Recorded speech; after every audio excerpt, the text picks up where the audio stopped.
Ibu yang mulia, ada ini hamba Allah bertanya, apakah hukumnya bermakmum kepada imam yang tajwidnya acak-acakan? Baik, ada dua.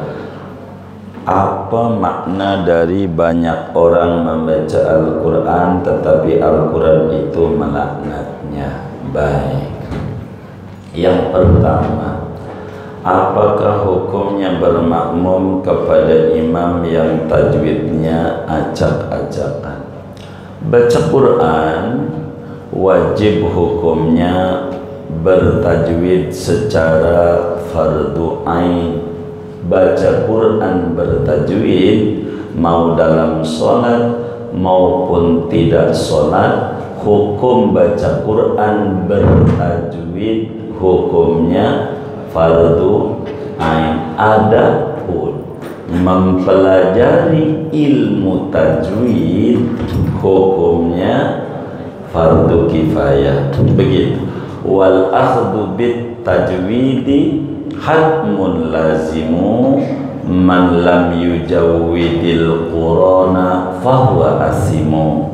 Kata Imam Al-Jazari di dalam kitab Matan Al-Jazariyahnya, beliau menyatakan wal akhdhu bit tajwidi hatmun lazimu man lam yujawwidil qurana fahuwa asimu. Mengambil, memakai dengan ilmu tajwid hukumnya wajib. Wajib baca Quran bertajwid itu hukumnya wajib, mau dalam sholat maupun tidak sholat. Man lam yujawwidil qurana fahuwa asimu. Siapa orang yang baca Quran tidak bertajwid, begitu, maka hukumnya berdosa. Begitu, kecuali sedang belajar masih belum bisa. Alhamdulillah ngalamin ini nih emang belum bisa. Ini disebut dalam bahasa hukum namanya ummi. Apa itu ummi? Orang yang tidak pandai, tidak bisa baca Fatihah secara baik, secara benar, begitu, secara benar. Nah, di dalam ini sholat ini yang ditanya bukan sekedar baca Qur'annya ini, tapi berbicara sholat berjamaah.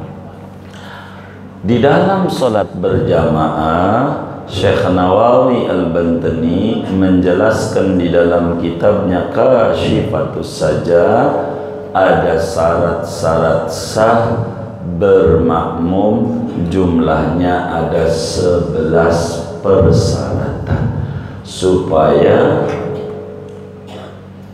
berjamaah kita sah. Fathul Mu'in menyingkat 11 dengan menyebut 7 syarutul qudwah, tapi panjangnya membakar 11 juga, itu global. Nah, di antara syarat berjamaah adalah alla yakunal imamu ummiyan. Di antara syarat berjamaah hendaknya imam itu tidak ummi. Apa itu tidak ummi? Hendaklah imam bisa baca Fatihah dengan benar, artinya bertajwid dengan benar. Yang disebut dalam pertanyaan tajwidnya jadi tidak acak-acakan, itu syaratnya. Lalu dari timbul pertanyaan, bagaimana kalau kita bermakmum kepada imam yang tajwidnya acak-acakan, hukumnya sah atau tidak? Dilihat, ada yang sah, ada yang tidak sah. Mana yang sah? Bila mana keummian si imam itu sama dengan keummian si makmum. Contoh, si imamnya alhamdulillahirabbil ngalamin, makmumnya juga ngalamin. Ini makmum bilang sama imam, lu agak sah, mundur. Dia mundur, dia maju jadi imam, dia juga ngalamin. Ini namanya seguru seilmu, apa tuh? Jangan ganggu. Begitu, sama-sama umi, jangan kayak begitu. Tuh begitu. Maka sehingga karena dia imamnya umi, makmumnya umi, dan tingkat keumiannya sama, maka sholatnya sah. Tapi kalau tingkat keumiannya berbeda, umi juga nih, maka tidak sah. Contoh, imam si A gitu, dengan imam si A ngalamin, tapi roh bisa, roh si B enggak bisa, ain bisa gitu, alami, cuman Allahumma jadinya rohnya jadi lam, gitu, rohnya jadi lam, begitu, rohnya jadi lam, begitu, atau dotnya jadi lam, dot jadi lam, ridho, rida tulisannya tuh, rela, saya rela, tuh sebetulnya saya ridho, begitu, nggak bisa dot, bisanya lam, saya rela tuh dari ridla tulisannya, karena nggak bisa bacanya jadi rela, tapi ini udah jadi bahasa Indonesia, begitu, bukan nggak bisa itu. Ini kalau si makmumnya bisa ain tapi nggak bisa roh, ini dua-duanya tidak boleh bermakmum, tidak boleh berjamaah, sholatnya masing-masing. Sebab bila maju yang pertama ini jadi imam, alhamdulillahirabbil ngalamin, kata dia, lu kagak sah, begitu, minggir, gua dulu jadi imam, begitu. Maka kemudian dia maju, masih di awal udah bermasalah, bismillahirrahmanirrahim, aduh rohnya ini mundur. Dua-duanya menganggap salah satunya tidak benar Fatihahnya, maka yang kayak begini enggak boleh berjamaah. Tapi bila mana makmumnya qori itu artinya bisa baca Fatihah dengan benar, man yuhsinul Fatihata, yang disebut qori dalam bab salat bisa baca Fatihah dengan benar. Maka bila makmumnya qori, imamnya ummi, yakni tidak bisa baca Fatihah, imamnya ngalamin, makmumnya bisa alami. Ketika diajarin, bang jangan ngalami, masih mending daripada ngalamun. Ini lebih parah, dibenerin malah kagak mau dibenerin. Ini si makmum yang bisa baca Fatihah ini dilarang bermakmum kepada imam yang disebut di sini tajwidnya disebut acak-acakan. Bagaimana kalau tidak tahu? Tidak tahu, contoh zuhur, maklum sholat di pasar ya kan, kita security, ada dua tugas security, ada shift siang, ada shift malam. Kebetulan seminggu shift siang, biasanya seminggu sekali security. Ini lagi shift siang terus saja, dohor asar seminggu. Kebetulan oleh komandan kita ini ganti ada tugas malam, jadi ketemunya isya, sholat Ahmadiyah. Pas isya kita makmum tuh, Allah, imamnya itu juga begitu, yang tadi tuh yang siang kita tuh. Maka pas malam alhamdulillahirabbil ngalamin, Ini bagaimana sholat kita yang seminggu lalu dohor asar, maka tidak sah, wajib diulang. Bahasa kampungnya dikodok. Kodok itu yang dohor asar seminggu tuh, karena li'adamil bahsi anil imam. Demikian yang diterangkan yang ada di Kasifah dan juga di Fathul Mu'in. Itu begitu. Kedua, apa makna dari hadis ini ya?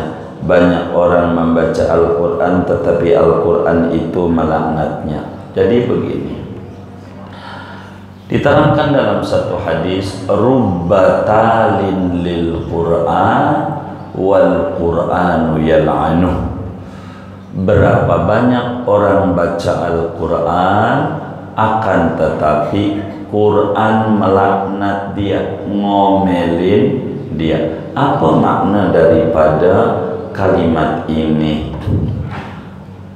Maknanya, ada orang Al-Quran dia baca, tapi perintah-perintah Al-Quran tidak diamali.